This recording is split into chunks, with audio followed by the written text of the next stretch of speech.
So in New York, as you probably know, we have the Knife Up program, which means that everyone who's detained gets a lawyer. It's not 100% of the people who are detained have lawyers. There were some unrepresented, but they mostly all did. The non-detained, most of the people didn't have lawyers, but there were a lot as well. So we're here talking to Max Siegelbaum. He runs the website documentedny.com. It's an immigration news outlet. And Max, thanks for coming on the podcast this week. Yeah, thanks for having me. So we got a hold of this story. I don't really know if it's a story. It's a story, but how would you describe it? Because the link that we got, it's pretty short, but then there's a longer, I guess it's almost like a podcast description of the case. Yeah, so we being myself and a reporter from the NPR show Latino USA, Melissa Escarce, we spent about 6 months following a single asylum case in the New York City courts.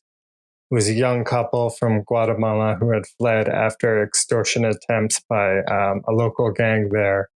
And they were caught on the border and split up. She ended up with some relatives in Long Island, and he ended up detained in Louisiana. And we sort of followed their journey from when they decided to flee until when he was eventually deported back to Guatemala.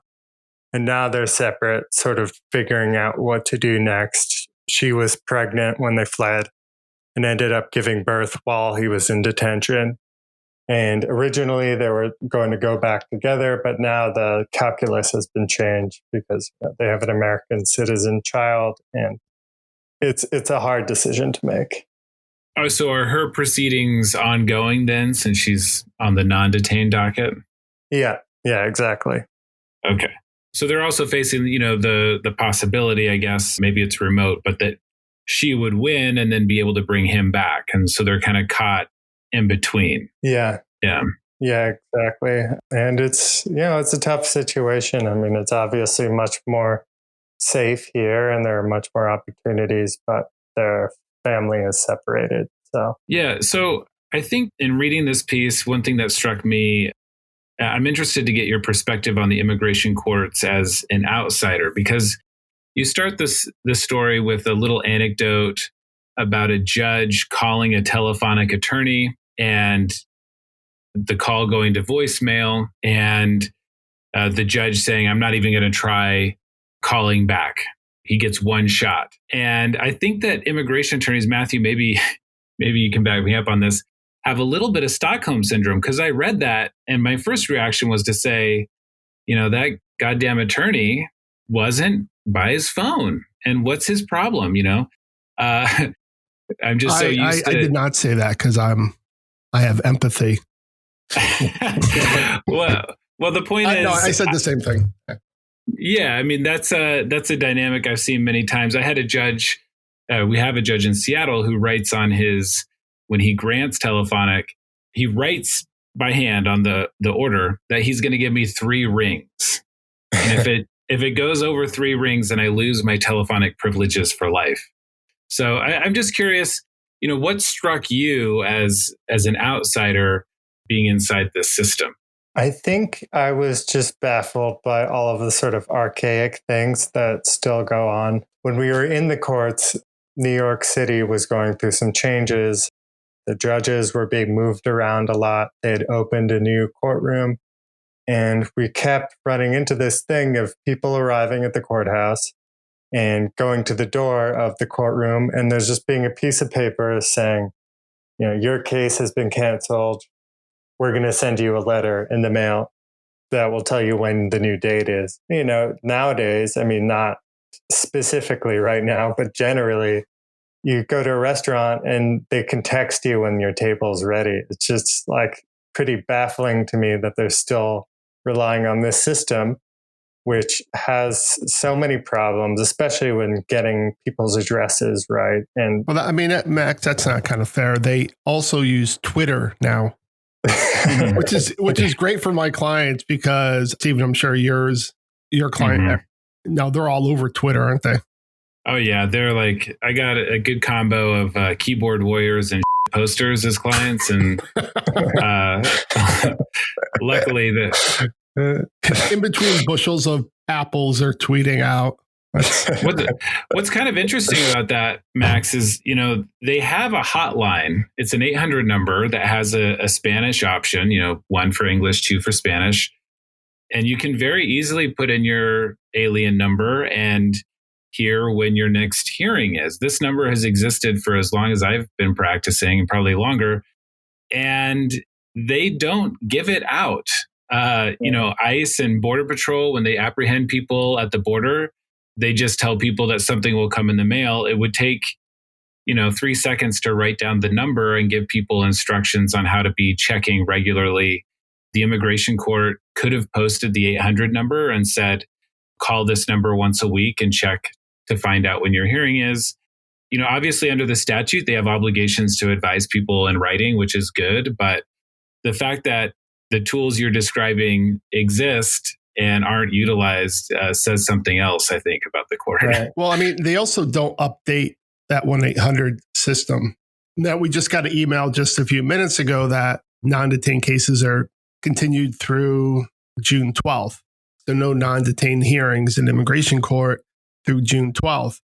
Now, someone who has a hearing on June 3rd, on June 2nd, they'll call that 1-800 number and it will still be there. So it is just kind of an ad hoc system. And maybe people will say, well, what's the big deal? Well, a lot of people have to drive 4 to 5 hours to get to court. They take off time from work. They get daycare, all that stuff. And like Max has said before, there seems like there should be an easier way, right? Exactly. We're in 2020 now. But if that was the only problem with the immigration court, I could live with it. So Max, why don't you tell us some of the other problems? Yeah, so we, in New York, about 2 years ago now, they canceled all in-person detained hearings because there was like a protest outside of ICE's headquarters in Manhattan, and, which they basically used as an excuse to say it's not safe to bring people from the jail to the courthouse anymore. So they all started doing video teleconference, and our reporters were in the court all the time watching master calendar hearings because, it's technically impossible to get the consent of someone who's not physically in the court to sit in on their hearings. But they would constantly break down the lines. There were a couple jails that only had one line, and they would have, 2 people from that jail scheduled at the same time. So one of them would miss their hearing, and then the people who were actually in the courts would miss their hearing.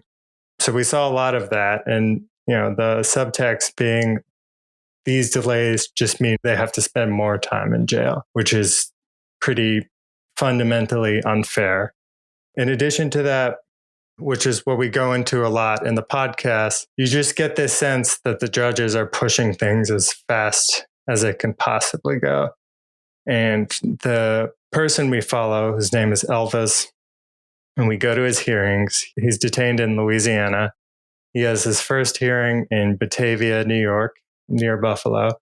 His second one is he had a couple before that, but the hearings we go into were in Batavia and Manhattan at 26 Varick Street, I think. And you just hear it in the judges' voices. I have a lot of cases today. I can't go into this. I can't grant you more time. We have to do this right now.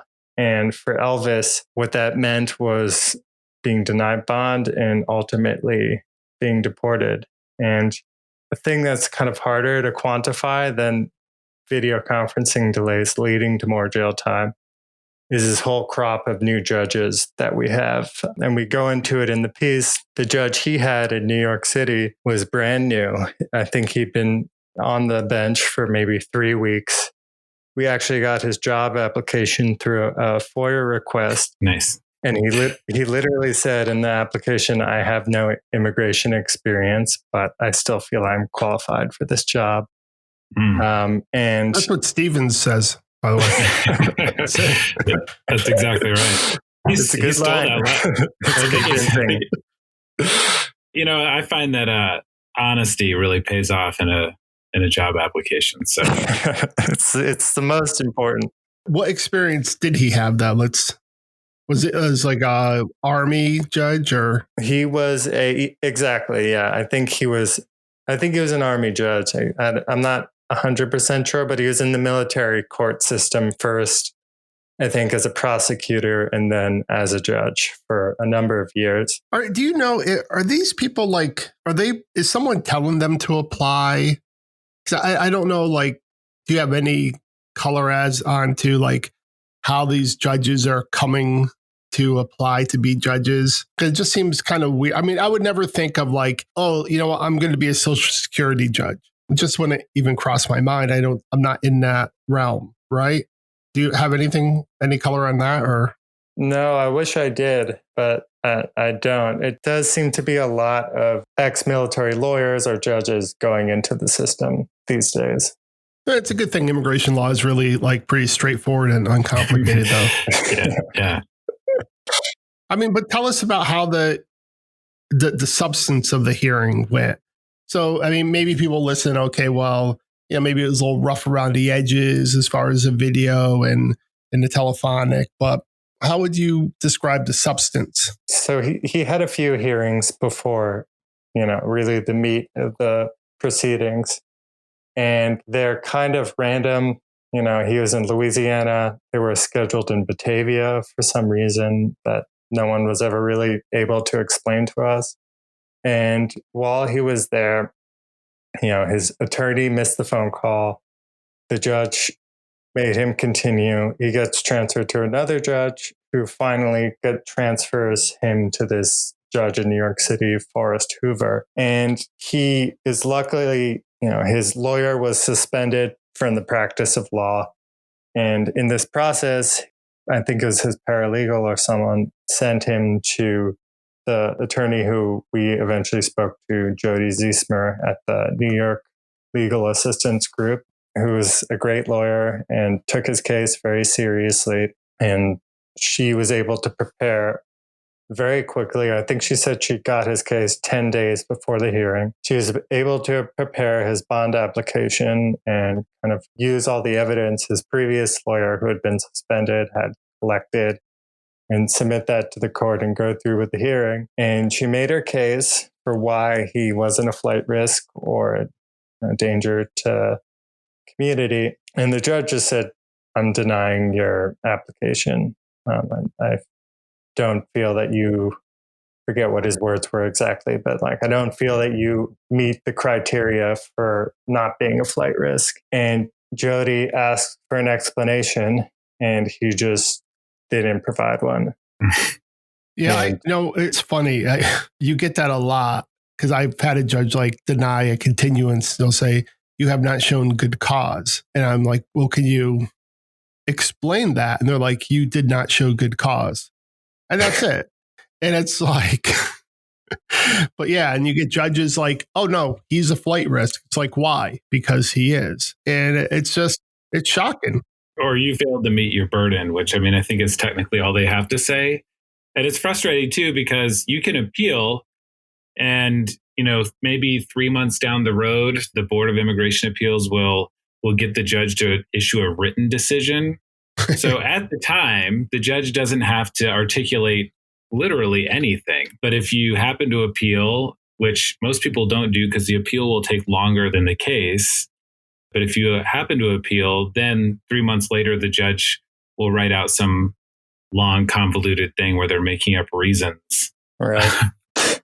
Yeah. So frustrating. Absolutely. And, I think it just, for Elvis, I think it just added to his sense that, this is fundamentally unfair and that he couldn't do anything to really change the situation that he was in. I mean, how can you even articulate, the decision to release his wife? I mean, his wife is out and about, but like, why is he more flight risky than his wife? I mean, was there any effort to try and distinguish the two, or just different decisions made by different people, I guess? So we reached out to CBP and ICE, and I think it was ICE who said that, on a case by case basis, we make decisions. Well, she was pregnant when she got detained, but I don't think that they release all pregnant women. So I think there must have been someone in the process who decided that she should be released. Yeah, I mean, I think it's pretty ad hoc, though. I mean, and you'll see that across the country where, like, I'll post something. I'm like, oh, like, I'm so happy my client got a $7,500 bond. And someone from, another part of the country be like, oh my God, that is so high.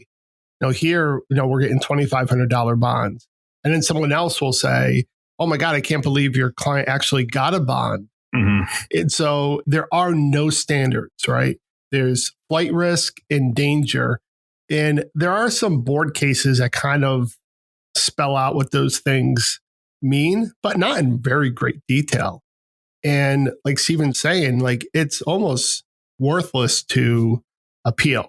If the appeals were kind of a lot quicker, I think maybe more people would do it, maybe be more effective. But it's really shocking just the disparity in treatment for bonds. Yeah. How long did it take him to get a bond hearing? That's a good question. I think he was from the time he was detained, or like he was caught at the border, until when he was denied bond. I think that was about a year. But, oh my God. Like we said in the piece, the hearing that his lawyer had missed was a bond hearing.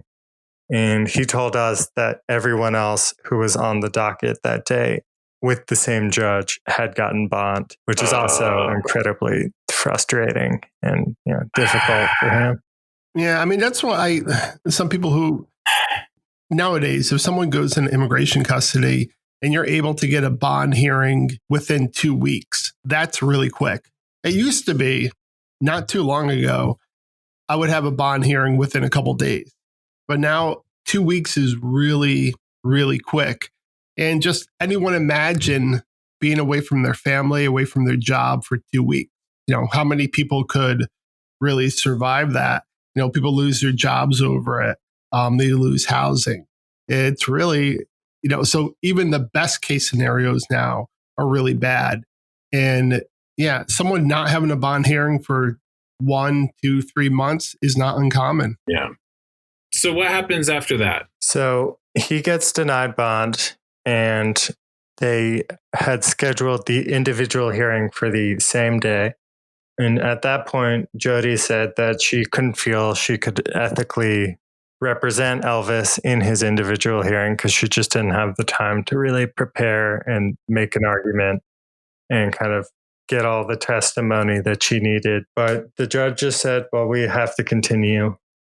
And Elvis went through all his arguments. He had been preparing in court. He would ask his wife to research things on gang-related issues and extortion and small business owners, which is what his claim was.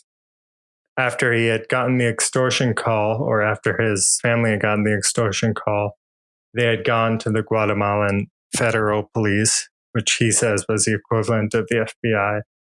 And they had investigated it and found that it was coming from a prison in Guatemala.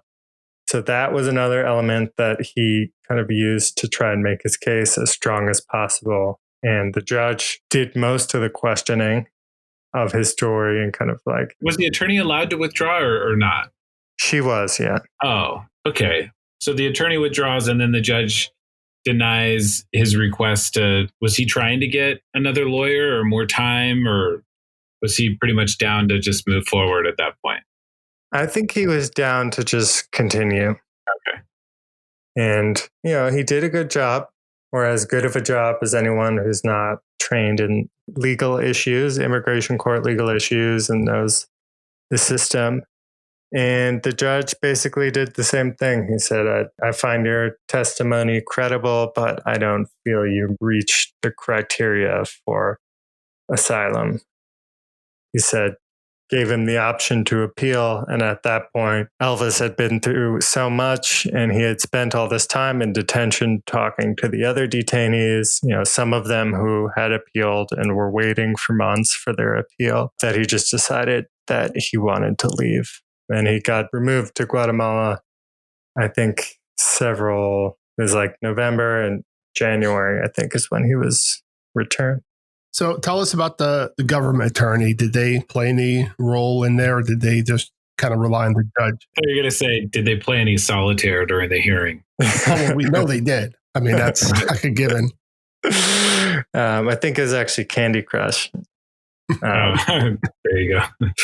But I think they played a very minimal role. I mean, I listened to all the court hearings and I don't remember them saying very much. I think they chimed in a few times, but really it was the judge who was doing most of the talking and sort of interrogation.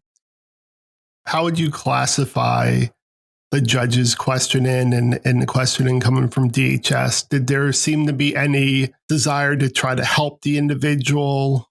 What's your impression? I don't know that it was particularly antagonistic, but it wasn't, I've been in court hearings where the judge is clearly sympathetic and there's a difference, It was more just getting him to sort of repeat things and draw out the story a little more. And I think that Elvis was actually pretty helpful, he said, when they had a short recess and the translator told him, you're doing a good job in this hearing.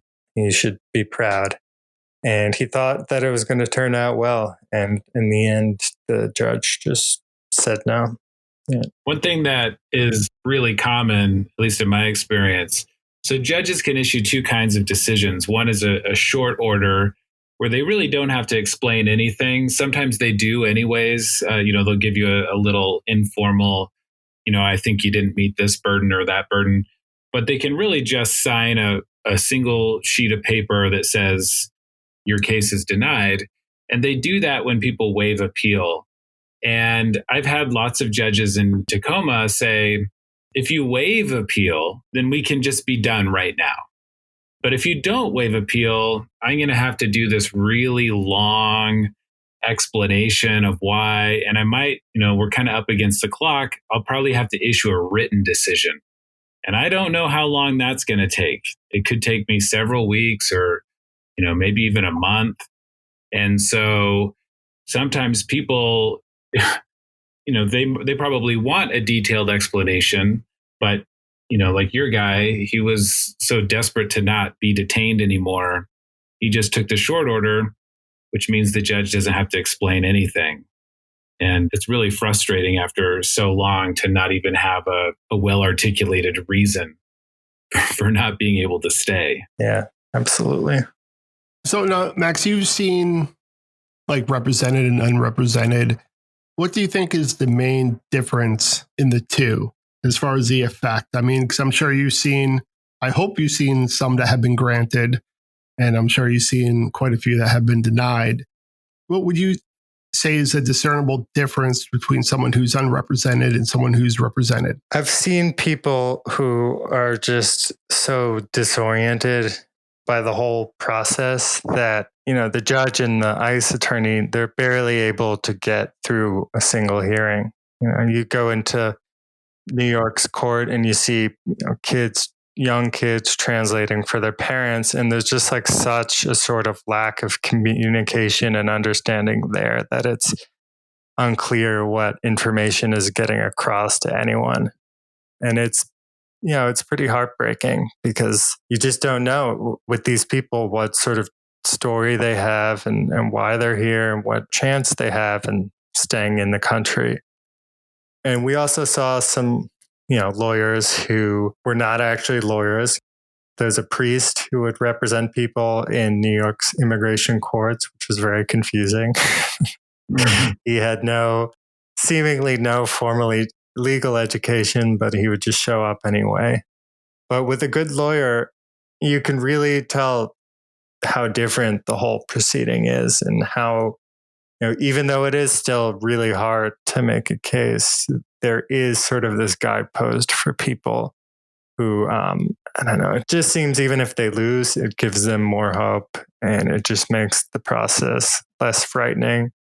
It just sort of changes the tenor of the court when you have someone sort of advocating for this person and fighting back and questioning the lines of questioning the judges and the ICE attorney has. And it kind of just gives it a little more energy and makes it a little less lopsided.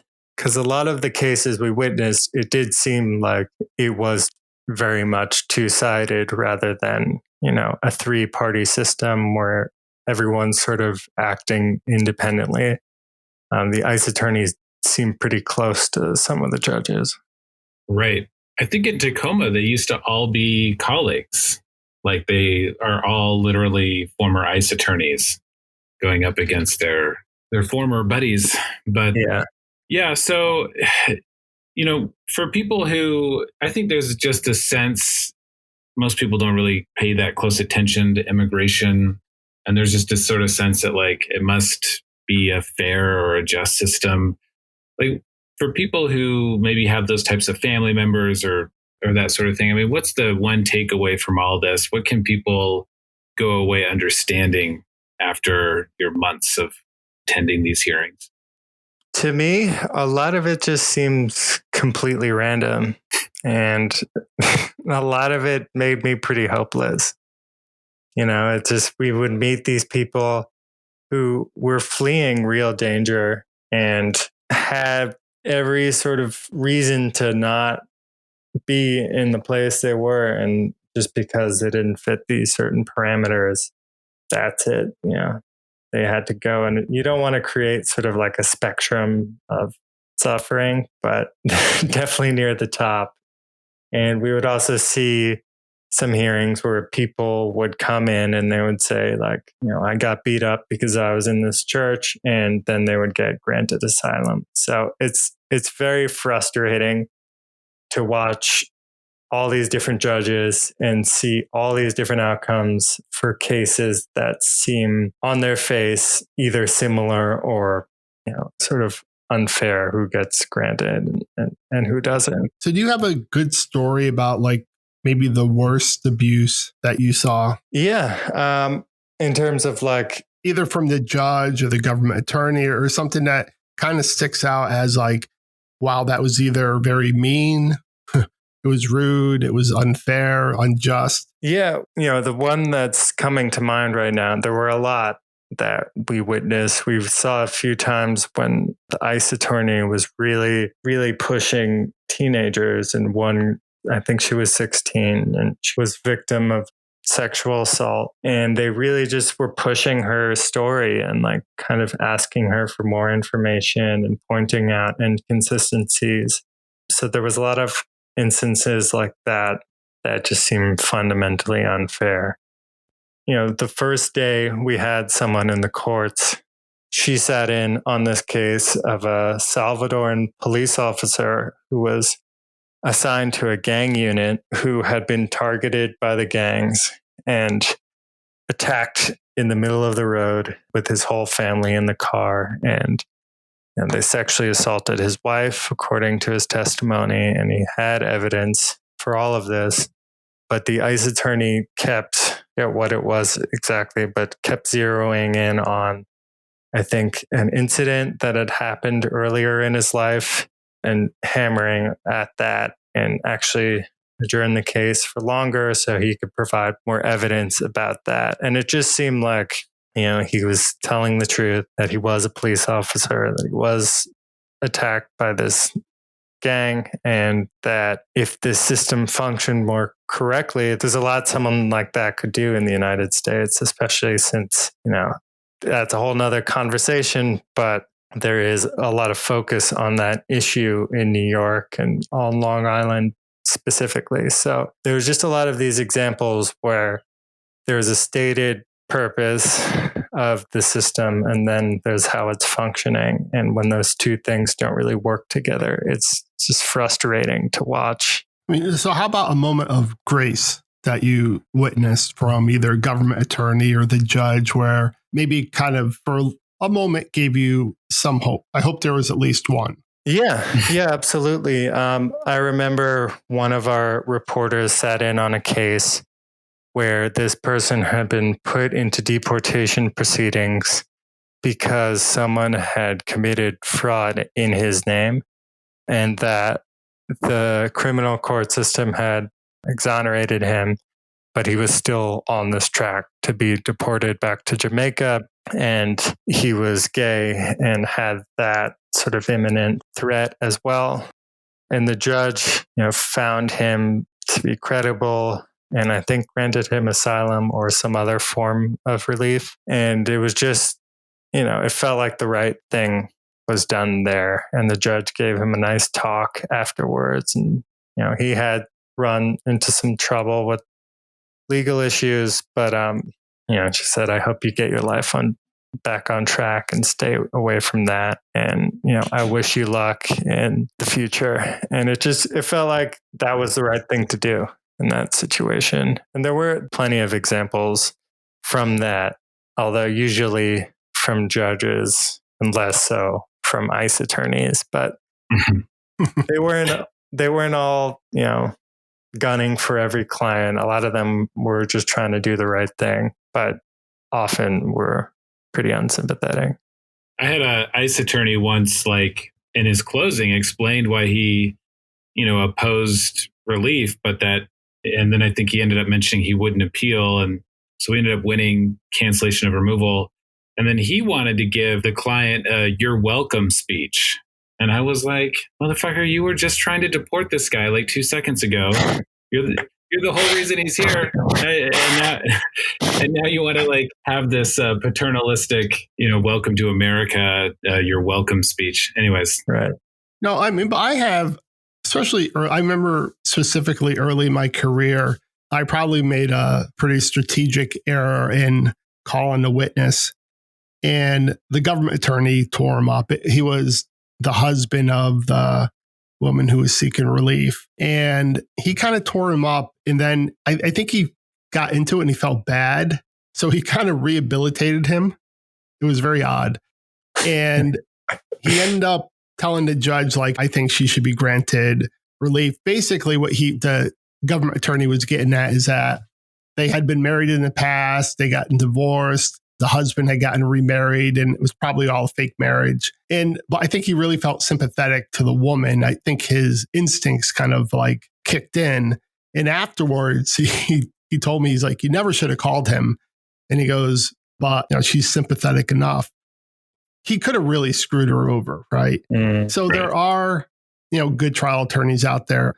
Sometimes it seems like they're harder and harder to find these days. Mm-hmm. And there are good judges too. But the new crop of judges are really worrisome. So, yeah, it is weird, like you were mentioning, Matthew, to apply for a judgeship in some area of law you have no experience in, but it's happening.